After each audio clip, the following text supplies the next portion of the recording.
This will be a part two. Switching over to decaf, trying this community coffee.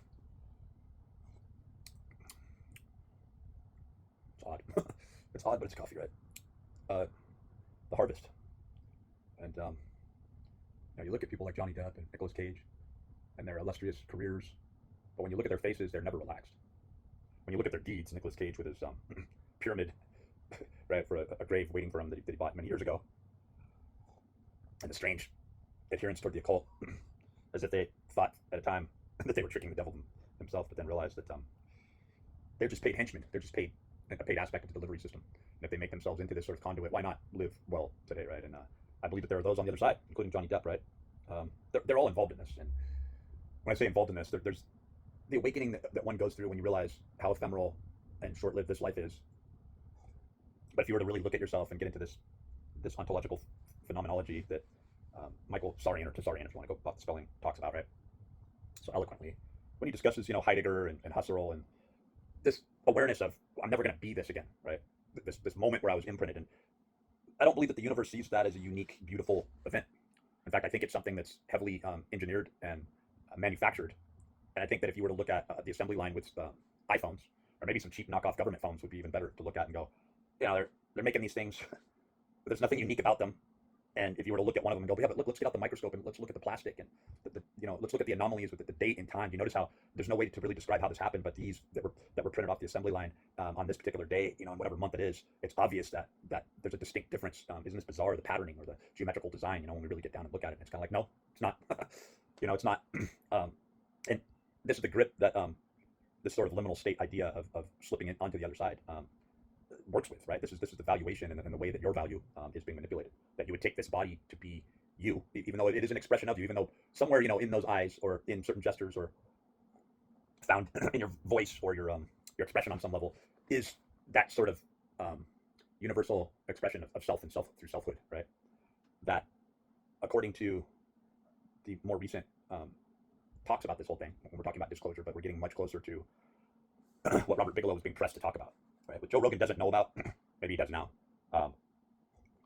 It's not being kept secret anymore, and that's why these people are walking away with big eyes and they don't want to talk about this. I believe Matthew Brown knows this. I believe David Grush knows it.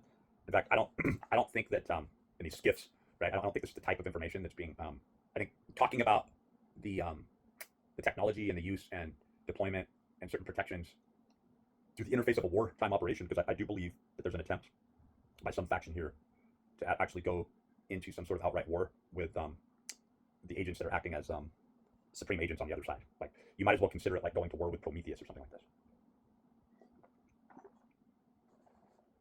And I think that's also a ploy. I think that the victor is actually an artifice for a new fuel, if you will. When particularly when Jason Rezajorjani is talking to New Thinking Aloud, Jeffrey Mishlev, in an interview. I think might be one of his most recent interviews. I think they actually had an interview more recently, or it was posted up. There was a moment where they weren't really getting along too well. I remember seeing Jason Rezajorjani talking about this, where his right-wing ideologies, or how they were assumed to be at that time by Jeffrey, or at least that Jason thought that Jeffrey was saw him as a more right-wing kind of racist perceiver. And I've seen so many videos recently, even yesterday, where Jason Rezajorjani is called a pedophile. He's called a transgender. He's called a bisexual. He's accused of using very dark aspects of Zoroastrianism, or sort of morphing Zoroastrianism into a sort of uniformal discourse and delivery for satanic type mechanisms, or being racist, as I said. And Jason Rezajorjani has said candidly that you have to break a few eggs, right? In an interview that was possibly done without his knowing, on a cell phone, capturing footage of him going under certain illuminated discussions about communism and Marxism and so forth. But to think that the political interest, the body politic, right, what this manifests into is a very real thing. And how easily we're swayed, right, by the artifices of Christianity and Islam and Satanism, and our heads are being used as tennis balls.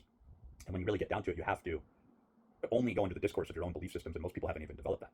So oddly, philosophy has become the championing method of delivery, where this most important matriculation can happen. It can occur anywhere at any time.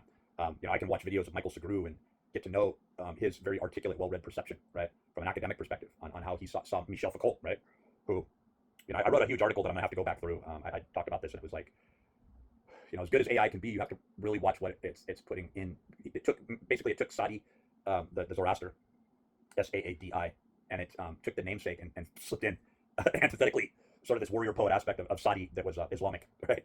Uh, and it like flips the meaning oftentimes, and you wonder, is it doing this on purpose, right? And I wrote another article that I didn't publish, that I haven't published, because I have to go through and really look at every line. And it was talking about how there isn't just one AI, right? There's a principal interface with AI. I believe that there's opposing AI factions, but I do believe that ultimately there is a war going on with the base principles from a universal perspective, a universal model of how things are going to be from the nexus, from the crux, from the core standpoint of the practicum, the matriculation, the use of principles. And I found it odd, right, that there weren't more people that followed the principles that I discovered in the order that I discovered them. And I felt an impending need to bring light of this, and more so to see how even trying to practice these principles in the privacy of one's own home or solitude, which there never is. You know, there may be, like I alluded to in the prior video, there may be certain substances, rock, this may be granite. I'm sitting on a huge granite shelf right now around the Monterey Peninsula, but there may be, and it absolutely doesn't shield you from psychical spiritual attacks, or it may even amplify it because it has something to echo off of, right? And raised in a weird place. You know, you have Bohemian Grove, you got Pacific Grove, you have all these peninsula, seashore towns that are talked about through occultic practices as these meeting points of energetics. You know, if you want to consider this ley lines or zodiacal junction points or whatnot, right? So instead of thinking of these aliens that are being talked about, and people inject that reference, it's very rarely, if you really listen to interviews, it's very rarely used. And if it is used, alien, right, it's used in a very sort of encrypted manner, right? Because it's not necessarily saying, like, you really, what David Grush brought light to is the fact that you have to be very specific about whether you're calling it a human intelligence or however you term. When you're talking about this, you better ask somebody, well, what exactly are you talking about? And the first thing they'll probably tell you is, I can't tell you that. That's confidential. It's like, if we can't come down to terms of understanding who and what we're talking about, then how the fuck do we have a conversation? And it's kind of like, exactly, right? Because the most pertinent information is what we're talking about. I believe that we're talking about the disincarnate and what that truly means. And it's being discussed more broadly that we are under expiry, that our development is the reason we're alive here at this time, and that we have a very brief period of time to develop ourselves in the carnal or corporeal as we see it, accessing Google, accessing books, having somewhat civil conversations, having moments where we're not attacked by these entities, but all the while able to cognizantly, even under vile attack, even with people who have been abducted, right, which there's been many. And you really have to be honest with yourself about whether or not you have been abducted, because you probably have. I think for most people, this is more of a psychical phenomenon. I remember one night, I've never slept well in my entire life, and this was the only time I did when I was 9 years old. And otherwise, I have major sleep issues, major issues trying to get to sleep or feeling relaxed or comfortable. You know, sleep's always been a huge issue for me. Well, I was put out instantly, like, and taken somewhere and given some sort of information, downloaded information. Didn't even understand what downloading information was at that time at 9 years old, but it was a download, and it was a storage or upload. It was a heavy, massive information given to me that was completely scrubbed and forgotten. I literally put my head down and felt like I didn't sleep at all, and 8 hours later, I'm back up, and I realized, holy shit. The first thing that I thought is, wow, something has the ability or the technology to allow me to feel rested. Wow, and it doesn't prioritize this for me, right? And it was showing me the dark truth of my life and how it was going to play out, and that I had no say in the pattern of it, but that ultimately, I really do believe that that at the crux, at the root of it, well, I was told that if it became prevalent for this information, for me to remember this, that I both felt that it was like a dark time that I was going into, and it told me, you're going to be waking up now. And there's this like massive giant that I was next to, and it was sort of laughing at me, but I understood the laughter like, you think that I'm a giant and you're small. Like, you have no idea. It was laughing at my perception, my human perception, right? But all the while I felt this sort of responsibility placed on me, and yet I felt also that I was doing that to myself, and that it wasn't placing that burden on me, right? That dogmatic burden. And I would love to be able to access that information, and it was, even when I had that feeling and that inclination, just before I woke up, it was like, no, you'll be happy that you didn't know it, and when you do know it, it'll kind of like, the only way you'll know it is if things trend in a particular direction, right? Well, I think we're trending in that direction, and I campaign for these principles, the meditation based around these principles, the purification that we have to go through, and the fact that, from a biblical perspective, and I very, very rarely like to go there, is they know not what they do, and most people do know what the fuck they're doing. They know very well what they're doing, but the reason they do it is because people don't think they have any other choice, and it seems so bleak that we could open up an entire world of choices that aren't available to us, and that's how imperative, how important the principles that we utilize at the base, that commandeer and command are very molecular and cellular structure, right? And this is why I've talked so much about cymatics, Fibonacci, the pi, phi, golden mean. Also, more recently, getting into what I call Zinzig operations, right? And to see how this multiplier, this squaring, does have an upper limit, right? And is it odd that Google is called Google, but that it's misspelled, right, and reappropriated? So our nice little lives have been disrupted and ruined. This is a fact, and they've never been what they appear to be. Get over it, and you should be excited in a sense to know that you're still alive if you're watching this. If you're watching it from the other side, I have no idea how it works. It seems like the quote-unquote other side is able to interface with us. That will. And pretty much have access to everything. And I think there's even the adept and the practitioners that are able to get into your thoughts instead of just feeling the anxiety and bioelectrical signals that actually understand the human language of impulses and directives. But I'm going to get into talking about knowing this 13 years ago, 14 years ago, and starting to know this 18 years ago, coming face to face with this 18 years ago. And that in that time, we're talking about 2009, 2013. And what I found is that other people were going through similar things around the same general time frame. And it leads into this calendar system where you could look at what the the sort of Hebrew, or there's different calendar systems. I'm sure you're aware of that. But like when you look at the number systems and how they're set up, Gregorian calendar and so forth, and you look at this, there's an entirely different calendar system set for us, and it really has to do with the doomsday clock, right? In a way, you could say, oh, how are we ever supposed to make it, us goy? How are we ever supposed to make it if so much is occulted and we're lied to? And I would almost say that on a huge scale, we may be fed huge portions of the truth, like the whole Edward Bernays, the fact that you could take somebody who's really not coming from an esoteric perspective but sees that undeniably and doesn't have to go into the discourse of esoteric symbolism or really even getting into the Masonic order and what's put on the side, the Masonic, right, circumpunct and the lines and so forth, which I saw that years ago as exactly what it is. I believe is a market time, right? It's a market time, right?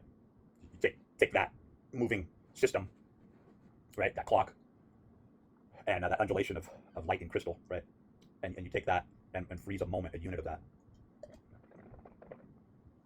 and we live in a Masonic jungle. Like literally, we live in the cemented disclosure. Like we live in disclosure. We are disclosure.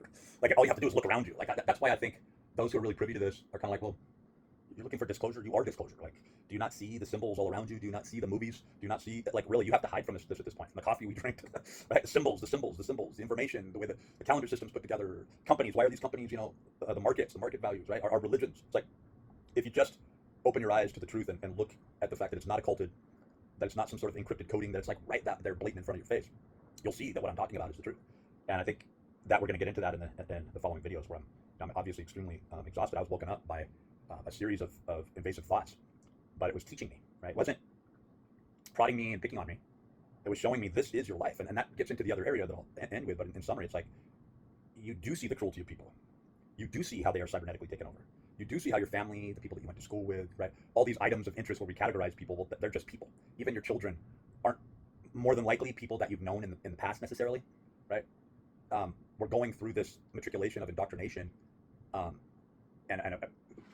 whether we press to unification and unity, or we go toward ultimate glory, if we're stuck in a pattern of metanoia and catharsis, if we go toward certain principles, right? That's what we're working on at the time through our sort of soul maturation.